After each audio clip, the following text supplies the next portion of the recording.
इसमें से कतई भी कोताही ना बरतें। उनको बताया गया है, इंस्ट्रक्शंस दी गई हैं, अगर बरतेंगे तो will be ruthless in dealing. All our entire machinery will now react to whatever is coming by facts, because majority ऐसा नहीं करती। अगर एक दो करेगा तो उसकी वजह से हम अपने इलेक्शंस को बदनाम नहीं होने देंगे। Will be ruthless. We will try and join the issue instead of being in the background. If somebody is trying to do a fake kind of a narrative, which is disturbing the level playing field, now we will go beyond. We will go beyond, and here we have said we will also look at the past. We will also look at the history. नमस्कार, मैं रवीश कुमार। क्या इस देश में ऐसी कोई संस्था है जो प्रधानमंत्री नरेंद्र मोदी को झूठ बोलने और नफरती भाषण देने से रोक दे और तुरंत रोक दे? अगर संस्थाएं खत्म हो चुकी हैं तो क्या जनता बची हुई है जो हाथ ही जोड़ ले कि बस अब रहने दीजिए, इतना झूठ मत बोलिए, इतनी नफरत मत फैलाइए। 10 साल हमने आपको प्रधानमंत्री बनाया है, इसके बाद भी उसी जनता के बीच आप नफरत फैला रहे हैं। आपको इसमें क्यों खुशी मिलती है? झूठ बोलने में क्या खुशी मिलती है? एक संस्था है जिससे अब भी उम्मीद है कि वो एक्शन ले सकती है। हम मुख्य चुनाव आयुक्त को उनकी ही कही बातों की इस वीडियो में याद दिलाते रहेंगे। उन्होंने 16 मार्च की प्रेस कॉन्फ्रेंस में कितनी बार कहा कि झूठ का बचना अब मुश्किल होगा, धर्म और नफरत की जगह नहीं होगी। लेकिन आज चुनाव इन्हीं सब मुद्दों से भर गया है। ऐसा करने में सबसे आगे हैं प्रधानमंत्री नरेंद्र मोदी। आज भी उन्होंने टोंक की रैली में मनमोहन सिंह के बयान से लेकर कांग्रेस के मैनिफेस्टो को लेकर फिर से झूठ बोला है। प्रधानमंत्री नरेंद्र मोदी के भाषणों में 10 साल का विकास पीछे छूटता जा रहा है। शायद उसे लेकर अब वे आगे नहीं चल पा रहे हैं। उन्हें पता है कि विकास के नाम पर जोश पैदा नहीं हो रहा तो हिंदू को मुसलमान के नाम पर डराओ, संपत्ति के नाम पर डराओ, महिलाओं को डराओ भरमाओ। इसलिए जरूरी है कि चुनाव आयोग तुरंत आगे आए और कांग्रेस के मैनिफेस्टो को लेकर जो भी झूठ बोला जा रहा है उसका पर्दाफाश करे। 16 मार्च को जब अधिसूचना जारी करने की प्रेस कॉन्फ्रेंस हुई थी तब चुनाव आयोग ने झूठ का पर्दाफाश करने की एक पूरी योजना पेश की थी। हम पूछना चाहते हैं कि क्यों नहीं चुनाव आयोग कांग्रेस के मैनिफेस्टो को लेकर प्रधानमंत्री नरेंद्र मोदी जो भी झूठ बोल रहे हैं उसका पर्दाफाश करता है? क्यों नहीं प्रधानमंत्री को आयोग रोकता है कि वे इस तरह से झूठ नहीं बोल सकते हैं? यही नहीं, 21 अप्रैल को उन्होंने बांसवाड़ा में मंगलसूत्र को लेकर झूठ बोला। आज फिर से राजस्थान के टोंक में मंगलसूत्र को लेकर झूठ बोलने लग गए। वो सब कहने लग गए जो कांग्रेस ने अपने घोषणा पत्र में कहीं भी नहीं कहा है। मैं ये बात देश को साफ साफ बताना चाहता हूं कि कांग्रेस वोट बैंक पॉलिटिक्स के दलदल में इतना धंसी हुई है कि उसे बाबा साहब के संविधान की भी परवाह नहीं है। और आपको पता होगा, उन्होंने मैनिफेस्टो में तो लिखा है कि आपकी संपत्ति का सर्वे करेंगे। हमारी माताओं बहनों के पास जो स्त्री धन होता है, जो मंगलसूत्र होता है, उसका सर्वे करेंगे। और फिर उनके एक नेता ने तो भाषण में कहा एक्सरे किया जाएगा, एक्सरे किया जाएगा। मतलब आपके घर में अगर बाजरे के अंदर डिब्बे में भी कुछ रखा है तो वो भी एक्सरे करके खोजा जाएगा। दीवार में कहीं रखा है तो उसको भी एक्सरे करके खोजा जाएगा। पूरा एक्सरे करने वाले की घोषणा की है और उनके नेता ने पब्लिकली कहा है। और फिर आपकी सारी संपत्ति, जरूरत से ज्यादा जो भी होगा वो उनका कब्जा करेगी उनकी सरकार, कहते हैं, और फिर लोगों को बांट देंगे। अगर आपके पास 2 घर है, यहाँ गांव में घर है, और बच्चों के लिए आपने जयपुर जोधपुर में अगर एक छोटा फ्लैट ले लिया है तो एक्सरे करेंगे कि भाई 2 घर है, एक वापस दो, सरकार को दे दो। बताइए आपको मंजूर है क्या? ये मंजूर है क्या? क्या स्त्री धन पर हाथ लगा सकते हैं क्या? क्या मंगलसूत्र पर हाथ लगा सकते हैं क्या? ये पंजे की ये ताकत, भाइयों बहनों, राजस्थान में से एक भी पंजा बचना नहीं चाहिए भाइयों। हमने प्रधानमंत्री के इस वीडियो में निशान लगा दिया है कि कब कब और क्या क्या झूठ बोल रहे हैं। यही एक पत्रकार को करना चाहिए। जब देश के प्रधानमंत्री की बातें खतरनाक होने लग जाएं, झूठी होने लग जाएं, तो समय पर बता देना चाहिए, आगे आपकी मर्जी। कांग्रेस के मैनिफेस्टो में कहीं नहीं लिखा है कि किसी की संपत्ति का सर्वे होगा और आपके पास 2 फ्लैट है तो उसे लेकर बांट दिया जाएगा। यह सीधा सीधा लोगों में झूठ फैलाने के अलावा कुछ भी नहीं। कांग्रेस ने यही लिखा है कि मोदी राज में 1% लोग ही अमीर हुए हैं। ऐसी नीति बनाई जाएगी जिससे बाकी लोगों की आर्थिक तरक्की हो। कांग्रेस ने यह लिखा है कि हर गरीब परिवार में एक महिला को साल में 1 लाख रुपया दिया जाएगा, मगर यह कहीं नहीं लिखा है कि मंगलसूत्र लेकर किसी और को दे दिया जाएगा। राजस्थान के बांसवाड़ा में प्रधानमंत्री मोदी ने कहा कि मुसलमान को दे दिया जाएगा। राजस्थान के टोंक का उनका भाषण खराब होने की सारी सीमाओं को पार कर चुका है, लेकिन यहां उन्होंने मुसलमान का नाम नहीं लिया, कहा लोगों को दे दिया जाएगा। लगता है यही बीजेपी की रणनीति होने जा रही है। 2047 के विकसित भारत के काल्पनिक सपने से वह जोश नहीं भर पा रही। 23 साल आगे क्या होगा, वो सपना कैसा होगा, आज जो हैं उनमें से तब कौन रहेगा, इसी का पता नहीं। तो 2047 की कल्पना से बेरोजगार युवाओं में कहां से जान आएगी। शायद इसीलिए बाकी बचे चरणों के लिए तय हुआ होगा कि इशारों इशारों में नहीं, अब साफ साफ बोला जाए। झूठ और नफरत से ही अब बेड़ा पार लग सकता है। जिस तरह से प्रधानमंत्री ने टोंक में कहा है, लगता है कि संवैधानिक संस्थाएं उनके रास्ते से हट गई। आयोग से लेकर तमाम संस्थाओं में नैतिक शक्ति नहीं बची। गोदी मीडिया बोल नहीं सकता कि प्रधानमंत्री जी बस कीजिए, नफरत और झूठ मत फैलाइए। मेरे साथ बोलिए, बजरंग बली की, बजरंग बली की, बजरंग बली की। प्रधानमंत्री मोदी टोंक में हनुमान चालीसा से लेकर रामनवमी के नाम पर जोश पैदा करने का प्रयास करते रहे, लेकिन शुक्र है वहां बैठी महिलाओं के चेहरे पर संदेह ही नजर आया, जोश नजर नहीं आया। शायद उन्हें एहसास हो रहा होगा कि नफरत की आग में कोई जलेगा तो उनका ही बेटा होगा, कोई भतीजा होगा, नेताओं का कोई नहीं होगा। टोंक की रैली में आए मर्दों में भी वह जोश नहीं दिखाई दिया। उन्हें पता होगा कि आगे का जीवन रोजगार से कटेगा, ना कि मुसलमानों से नफरत करने से। झूठी बातों से कांग्रेस उनके घरों का सर्वे करेगी। प्रधानमंत्री मोदी ही इनके घरों का सर्वे कर लें, उनके विकास के दावों की पोल खुल जाएगी। 25 की 25 सीटें। पूरी दुनिया में प्रधानमंत्री मोदी के भाषण की निंदा होने लगी है। बड़े बड़े अखबार, मीडिया संस्थान चिंता व्यक्त करने लगे हैं, चेतावनी जारी करने लगे हैं। लोग भारत के लोकतंत्र के भविष्य को लेकर चिंतित हो गए, संविधान के अस्तित्व को लेकर चिंतित हो गए।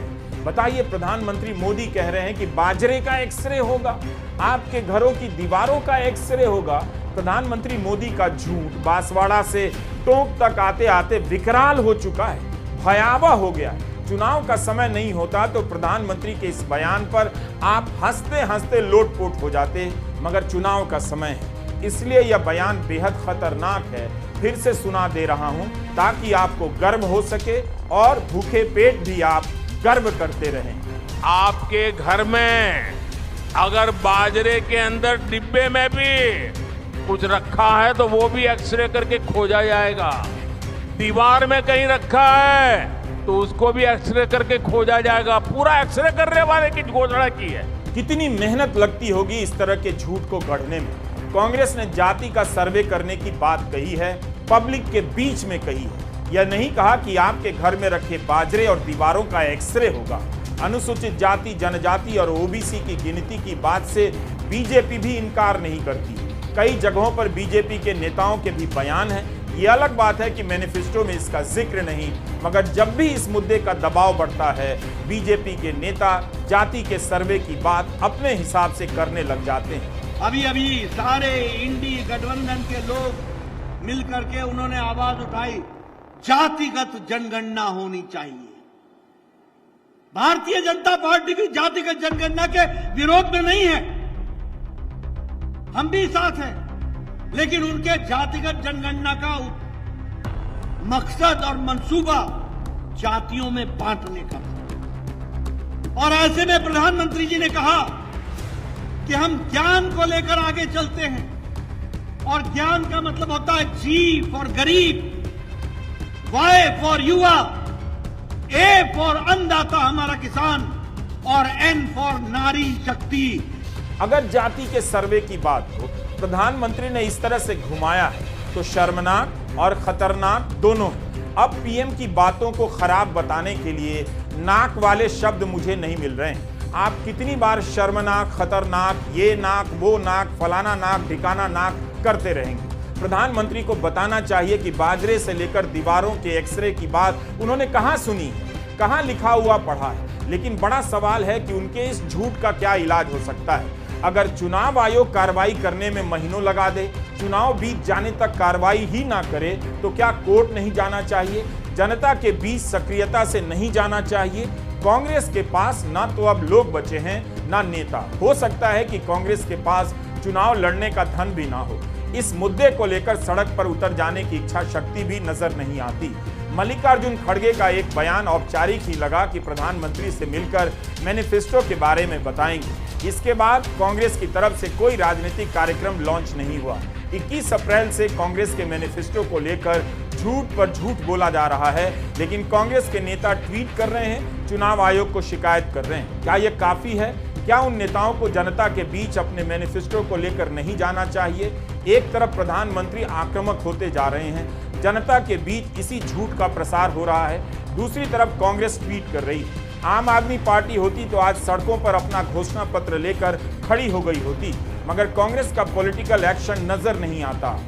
हमने ये बात कांग्रेस के लिए नहीं कही, क्योंकि इससे नुकसान केवल कांग्रेस को नहीं है, कांग्रेस से ज्यादा नुकसान जनता को होने जा रहा है। उसके बीच बिना किसी रुकावट के प्रधानमंत्री मोदी का विकराल झूठ पहुंचता जा रहा है। ऐसे में चुनाव आयोग को तेजी से कदम उठाने होंगे। 16 मार्च को मुख्य चुनाव आयुक्त ने भरोसा दिलाया था कि इस बार झूठ का मुकाबला मुस्तैदी और फुर्ती से किया जाएगा। आप उनका यह बयान सुनिए, गांव-गांव में लोगों को सुनाइए। वे खुद कह रहे हैं कि झूठ आया नहीं कि चुनाव आयोग की सारी मशीनरी उसका पर्दाफाश करने में जुट जाएगी। तो वो मशीनरी अब कहां है?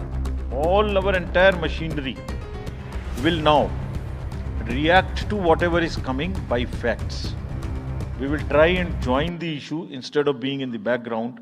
If somebody is trying to do a fake kind of a narrative, which is disturbing the level playing field, which is disturbing the public order, or which is not based on the facts, and which has crossed the line of the criticism, we would be also joining them.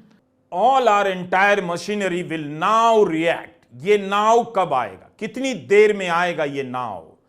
आपने सुन लिया। मुख्य चुनाव आयुक्त की बातों का मतलब तो यही है कि झूठ बोलने से, असत्य बोलने से लेवल प्लेइंग फील्ड डिस्टर्ब हो जाती है, लोक व्यवस्था डिस्टर्ब हो जाती है। तो चुनाव आयोग क्या एक्शन लेने जा रहा है? अभी तक आयोग ने सख्त एक्शन क्यों नहीं लिया है? चुनाव आयोग या तो प्रधानमंत्री को झूठ बोलने से रोके या फिर कांग्रेस को ही नोटिस जारी कर दे कि वह लोगों का सोना छीनकर बांटने की बात क्या कर रही है, कहां कर रही है। चुनाव आयोग की चुप्पी प्रधानमंत्री के झूठ को अमृत प्रदान कर रही है। आज भी राजस्थान के टोंक में प्रधानमंत्री ने जिस तरह से भाषण दिया है, वह बता रहा है कि संस्थाएं उनके रास्ते से हट गई हैं। आयोग से लेकर तमाम संस्थाओं में नैतिक शक्ति नहीं है। गोदी मीडिया बोल नहीं सकता कि प्रधानमंत्री जी बस कीजिए, नफरत मत फैलाइए। कांग्रेस का मैनिफेस्टो 48 पेज का ही तो है। उसे पढ़ने में चुनाव आयोग को कितना वक्त लग रहा है, जो अभी तक फैसला नहीं आया। कई विद्वानों ने ट्वीट किया है कि उन्होंने कांग्रेस का घोषणा पत्र पढ़ा है, उसमें लोगों का सोना छीनकर किसी को देने की बात नहीं है। आशुतोष वार्ष्णेय ने ट्वीट किया है कि उन्होंने भी पढ़ा है, संपत्ति छीनकर पुनर्वितरण की कोई बात नहीं है। 22 अप्रैल के वीडियो में हम बता चुके हैं कि मंगलसूत्र का तो कहीं जिक्र ही नहीं है, घर बांटने की तो बात भी नहीं है। अगर प्रधानमंत्री रुकने का नाम नहीं ले रहे हैं तो चुनाव आयोग को अब चुप नहीं रहना चाहिए। एक ही बात है कि गरीब घरों में एक महिला को 1 साल में 1 लाख रुपया दिया जाएगा। कांग्रेस ने अपने मैनिफेस्टो में यही कहा है।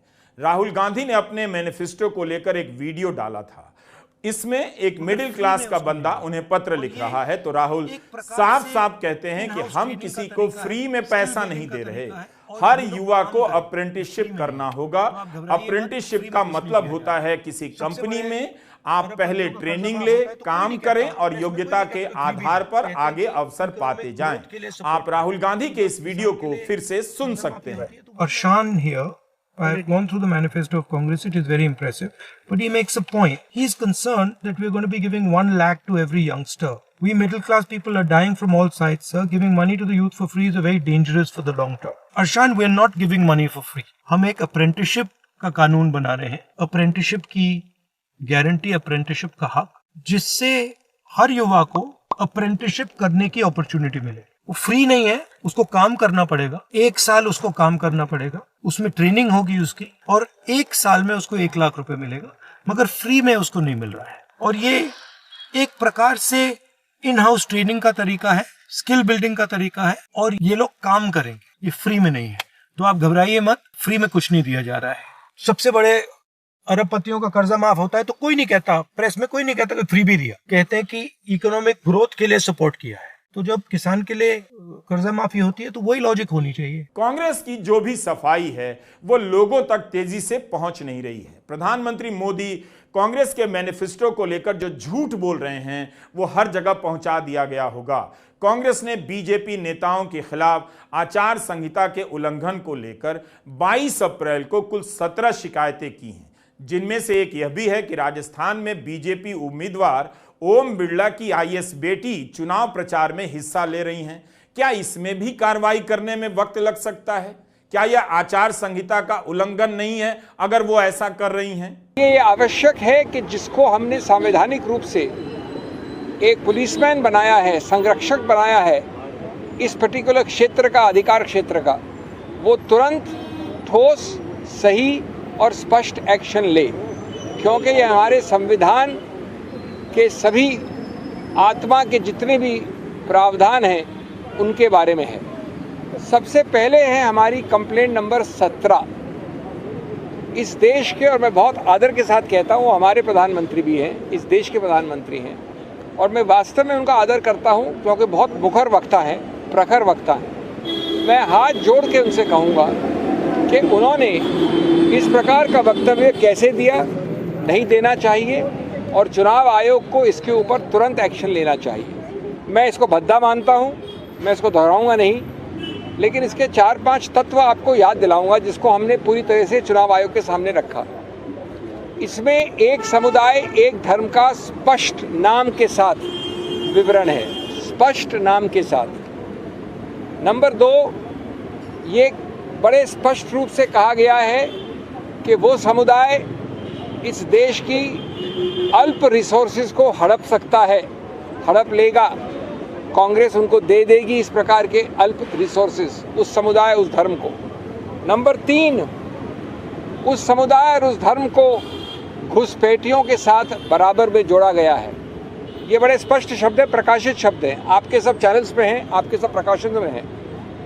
नंबर 4, ये कहा गया है कि इसका आघात भारत के हिंदू धर्म के कई जो बहुत स्थापित सिंबल्स हैं, मंगलसूत्र एक उदाहरण है, उस पर आघात हो सकता है। मैं वापस हाथ जोड़कर कहूँगा कि इतने बड़े ओहदे के चीफ एग्जीक्यूटिव इस देश के माननीय प्रधानमंत्री, हम सबके प्रधानमंत्री, उन्होंने सीधा उल्लंघन किया है, सीधा उल्लंघन किया है 123, जो किसी रूप से धर्म के आधार पर कोई वक्तव्य अलाउ नहीं करता है चुनाव के वक्त। नंबर 2, चुनाव आयोग के बारंबार सर्कुलर्स का उल्लंघन है।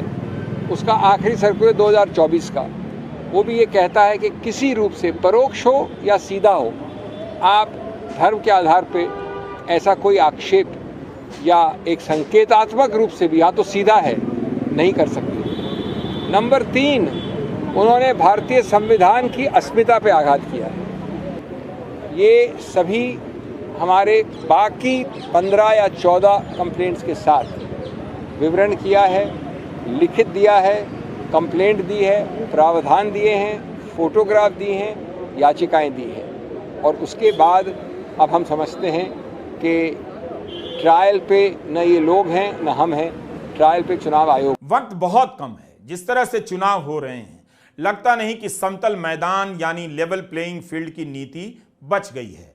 राज्यसभा सांसद और वकील कपिल सिब्बल ने कहा है कि चुनाव आयुक्तों को नहीं भूलना चाहिए कि उन्होंने संविधान की शपथ ली है। अगर वे अपनी शपथ को ही भूल जाएंगे तो देश के लिए अच्छा नहीं होगा। एक सवाल मैं और पूछना चाहता हूं, वो ये है चुनाव आयोग से कि आपने तुरंत कोई कदम नहीं उठाया, क्यों नहीं उठाया? ये जो भाषण है इसकी आपको निंदा करनी चाहिए, मोदी जी को नोटिस देना चाहिए, चैनल्स को आदेश देना चाहिए कि यह भाषण दोहराया ना जाए। आपको पीनल कोड की धारा 153A में मुकदमा दर्ज करना चाहिए, क्योंकि चुनाव आयोग न भूल जाए कि उसने संविधान की शपथ ली है और इस अगर शपथ का वो उल्लंघन करेंगे और भेदभाव के साथ ऐसे भाषणों का साथ देंगे तो ये ना तो चुनाव आयोग के लिए ना देश के लिए ठीक होगा। मैं नहीं जानता कि ऐसी असत्य बातें प्रधानमंत्री जी क्यों कर रहे हैं।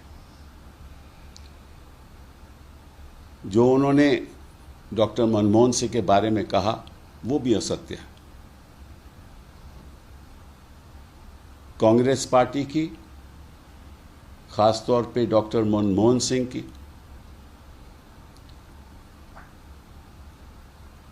कभी भी ये मंशा नहीं रही कि देश की संपत्ति किसी एक वर्ग को जाए, एक संप्रदाय को जाए। आप भी मुख्य चुनाव आयुक्त को उनकी बात याद दिलाते रहिए जो उन्होंने 16 मार्च को कही थी। किस तरह से उन्होंने अपने सभी अधिकारियों को निर्देश देने, तुरंत कार्रवाई करने की बात कही थी। मीडिया भूल गया उनकी उस प्रेस कॉन्फ्रेंस को, लेकिन हमने चुनाव आयोग की प्रेस कॉन्फ्रेंस कई बार देखी है। हमें पता था कि जल्दी ही इसकी नौबत आएगी जब झूठ का अंबार पहाड़ खड़ा होगा और चुनाव आयोग की ये सारी बातें उसी का इम्तिहान ले रही होंगी। पास होने की जिम्मेदारी चुनाव आयोग की है। हमारा काम सवाल पूछना और याद दिला देना है। पॉलिटिकल अपने जितने भी हमारे चुनाव कराने कर्मी जाएंगे उनसे मैं फिर से एक बार अपील करना चाहता हूं, आज सुन रहे होंगे कहीं ना कहीं, कि लेवल प्लेइंग फील्ड प्रोवाइड करना उनका परम धर्म है। इसमें से कतई भी कोताही ना बरतें। उनको बताया गया है, इंस्ट्रक्शंस दी गई हैं, अगर बरतेंगे तो will be ruthless in dealing, because majority ऐसा नहीं करती। अगर एक दो करेगा तो उसकी वजह से हम अपने इलेक्शंस को बदनाम नहीं होने देंगे। Will be ruthless. रूथलेस होने का यह संदेश क्या चुनाव आयोग खुद ही भूल गया? प्रधानमंत्री मोदी से लेकर बीजेपी के दूसरे उम्मीदवारों के नेताओं के बयानों पर आयोग कठोरता से कार्रवाई क्यों नहीं कर पा रहा है? बिहार के बेगूसराय से बीजेपी के उम्मीदवार गिरिराज सिंह खुलकर बोल रहे हैं कि पाकिस्तान परस्त और देशद्रोहियों का वोट नहीं लेंगे, भले चुनाव हार जाएं। यही नहीं, गिरिराज सिंह के खिलाफ चुनाव आयोग से शिकायत की गई है तो वे मीडिया में आकर कह रहे हैं कि जो कहा है उस पर कायम है। यानी उन्हें किसी प्रकार का भय नहीं, अफसोस नहीं कि आयोग नाम की कोई चीज है, उनके खिलाफ कार्रवाई हो सकती है। ऐसा ही बयान मेनका गांधी ने दिया था कि वे चुनाव जीत रही हैं, अगर मुसलमान वोट नहीं देंगे तो कल आपको मेरी जरूरत पड़ेगी, तो नींव डालने का वक्त यही है। उन्होंने कह दिया था कि अगर वोट कम मिला तो लोगों के साथ वही होगा जो उनके यानी मेनका गांधी के साथ हुआ है। इस बयान के साथ चुनाव आयोग ने उन्हें नोटिस भेजा था, तो गिरिराज सिंह के खिलाफ कार्रवाई क्यों नहीं हो रही है? जो देशद्रोही हो,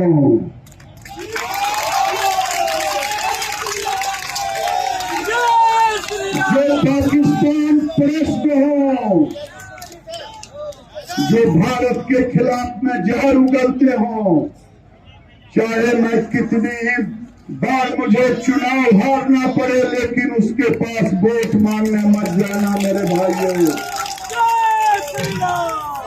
बीजेपी की रैलियों में जाइए, धार्मिक नारों का जमकर इस्तेमाल हो रहा है। धर्म के नाम पर वोट देने और वोट नहीं देने के भाषण दिए जा रहे हैं।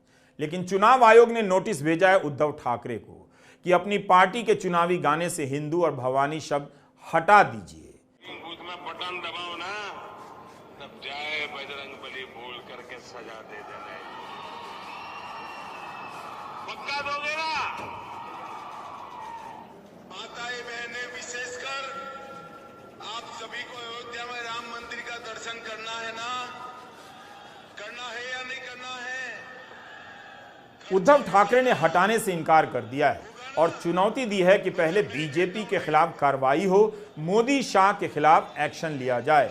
लेकिन बांसवाड़ा की रैली में प्रधानमंत्री के भाषण पर आयोग के प्रवक्ता ने कहा कि हम कमेंट नहीं करेंगे। उद्धव ठाकरे तो अपनी प्रेस कॉन्फ्रेंस में बकायदा मोदी और शाह के बयान चलाकर दिखा रहे थे, पूछ रहे थे कि इनके खिलाफ कार्रवाई क्यों नहीं हुई। उद्धव ठाकरे ने अपनी प्रेस कॉन्फ्रेंस में मध्य प्रदेश चुनावों के दौरान, विधानसभा चुनावों के दौरान मोदी और शाह द्वारा दिए गए बयान चलाया। एक बयान में मोदी कह रहे हैं कि जब बटन दबाओ तो जय बजरंगबली की तरह दबाओ। शाह अपने बयान में कह रहे हैं कि सरकार बन गई तो पूरे राज्य के लोगों को मुफ्त रामलला के दर्शन करवाएंगे। आयोग को एक्शन लेना चाहिए था, आयोग को एक्शन लेना चाहिए। यही बता देना चाहिए कि प्रधानमंत्री ने राजस्थान की रैलियों में जो कहा है वो नफरत की श्रेणी में आता है या नहीं, झूठ की श्रेणी में आता है या नहीं। आयोग को देश के नागरिकों से प्रधानमंत्री के खिलाफ 20,000 से अधिक शिकायतें प्राप्त हो चुकी हैं, मगर अभी तक कोई नहीं जानता आयोग क्या करेगा। क्या ऐसी एक तरफा कार्रवाई कहीं से भी लेवल प्लेइंग फील्ड बना सकती है? प्रधानमंत्री ने 6 अप्रैल को सहारनपुर से मुस्लिम लीग वाली बात कही थी। 8 अप्रैल को कांग्रेस ने इस बयान को लेकर चुनाव आयोग से शिकायत कर दी। आज तक देश को पता नहीं चुनाव आयोग ने इसे झूठ माना है या नहीं। कांग्रेस का मैनिफेस्टो तो 48 पेज का है, इसे पढ़ने में कितना वक्त लगेगा। लेकिन 8 अप्रैल से 23 अप्रैल आ गया। हमने अपने कई वीडियो में बताया है कि कांग्रेस के मैनिफेस्टो में ऐसा कुछ भी नहीं, हिंदू मुसलमान का नाम तक नहीं। अब कांग्रेस के मैनिफेस्टो को लेकर नया झूठ गढ़ दिया गया है कि कांग्रेस माताओं बहनों के मंगलसूत्र को लेकर मुसलमानों में बांट देगी, कांग्रेस संपत्ति बांट देगी। ऐसा कैसे कर सकती है? हमने फिर कांग्रेस का मैनिफेस्टो पढ़ा, कांग्रेस ने कहीं नहीं लिखा है कि संपत्ति का बंटवारा होगा। इसमें जो लिखा है हम पढ़कर आपको बता रहे हैं कि कांग्रेस नीतियों में उपयुक्त बदलाव करके धन और आय के मामले में बढ़ती असमानता का समाधान करेगी। पेज 6 पर हिस्सेदारी न्याय के खंड में लिखा है कि अनुसूचित जाति, अनुसूचित जनजाति और पिछड़ा वर्ग देश की आबादी के लगभग 70% हैं, लेकिन अच्छी नौकरियों, अच्छे व्यवसाय और ऊंचे पदों पर उनकी भागीदारी काफी कम है। किसी भी आधुनिक समाज में जन्म के आधार पर इस तरह की असमानता, भेदभाव और अवसर की कमी बर्दाश्त नहीं होनी चाहिए। कांग्रेस पार्टी ऐतिहासिक असमानताओं की इस खाई को निम्न कार्यक्रमों के माध्यम से पाटेगी। हिस्सेदारी न्याय के खंड में आगे लिखा है कि कांग्रेस राष्ट्रव्यापी आर्थिक सामाजिक जाति जनगणना करवाएगी। इसके माध्यम से कांग्रेस जातियों, उपजातियों और उनकी आर्थिक सामाजिक स्थिति का पता लगाएगी। जनगणना से प्राप्त आंकड़ों के आधार पर कांग्रेस उनकी स्थिति में सुधार के लिए सकारात्मक कदम उठाएगी। इसके अलावा अल्पसंख्यक खंड में यह भी है कि कांग्रेस यह सुनिश्चित करेगी कि अल्पसंख्यकों को शिक्षा, स्वास्थ्य देखभाल, सरकारी नौकरी, लोक निर्माण अनुबंध, कौशल विकास, खेल और सांस्कृतिक गतिविधियों में बिना किसी भेदभाव के उचित अवसर मिले। तो आपने सुना, क्या इस तरह की बातों में कुछ भी ऐसा है जो प्रधानमंत्री कह रहे हैं? धर्म के नाम पर, झूठ के नाम पर, नफरत के नाम पर अगर यह चुनाव हो रहा है तो दुख की बात है। चुनाव आयोग को मिसाल पेश करनी चाहिए, सबकी नजर उसकी तरफ है, इस पर रोक लगनी चाहिए। 2024 के चुनाव में अगर चुनाव आयोग ही कमजोर दिखेगा तो नतीजे से पहले दिख जाएगा 2024 के चुनाव के बाद का भारत कैसा होगा। घड़ी की सुई जोर से टिक टिक कर रही है। नमस्कार, मैं रवीश कुमार।